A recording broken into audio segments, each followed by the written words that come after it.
Et là, on rebondit pour dire aux jeunes particulièrement, et même aux gens de façon générale, même dans les mosquées, attention, ne gâchez pas tout. Quand vous sortez de Salat al-Tarawih et qu'il est très tard, vous savez qu'il est très tard maintenant, Salat al-Tarawih, ça va être à minuit pour certaines villes, un peu moins pour d'autres, et plus tard, comme nous ici, c'est presque minuit 20, très très tard. Les gens dorment, les gens travaillent, il y a des voisins. Et le prophète a dit à 3 reprises, comme vous connaissez toutes et tous le hadith par cœur, rapporté par Muslim, Wallahi la yu'min, Wallahi la yu'min, Wallahi la yu'min. À 3 reprises, le prophète jure. Il jure, le prophète, à 3 reprises. Il n'est pas croyant. Il n'est pas croyant. Il n'est pas croyant. Qui c'est cette personne? Jusqu'à ce que tu jures à 3 reprises. Celui qui ne préserve pas son voisin de son propre mal.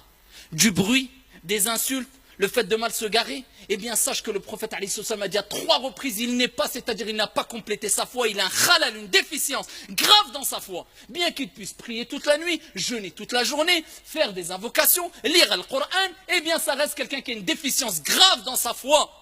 Alors si tu gâches tout, ya Abdallah, en sortant à minuit et demi, quand tu sors de la mosquée, bah autant que tu restes chez toi, pour pas gâcher tout. Quand tu sors de la mosquée, Fansarif ya Abdallah, pars, prends la fuite, rentre chez toi, discrètement, parle doucement, c'est l'heure d'aller dormir, ou de faire qiyamul layl, ou de te reposer, et sache que même la meilleure des créatures, Mohammed alayhi salatu wassalam, avait un temps où il dormait chez lui le soir.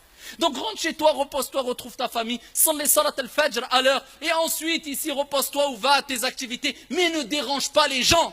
Et je m'adresse aussi aux jeunes dans les cités, qui quelquefois ont tendance à rester très tard la nuit, pendant le mois du Ramadan, en attendant la prière de l'Fajr. C'est pas pour la prière de l'Fajr, mais pour la plupart, malheureusement, juste pour pouvoir manger encore un peu avant le Fajr. Et ils dérangent tout le monde, même en dehors du Ramadan, on le voit malheureusement.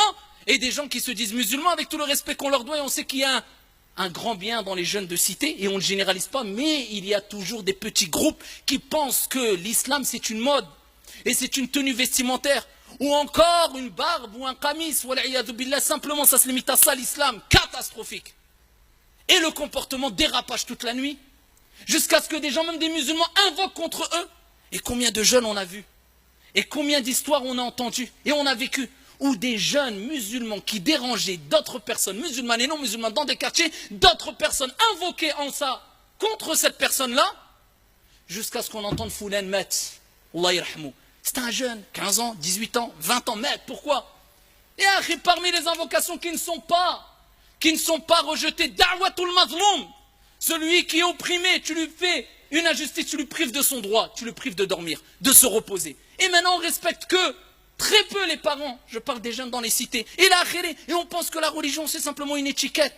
On est loin de cette relation spirituelle qu'avaient les compagnons avec leur Seigneur. L'islam c'est husnul khuluq.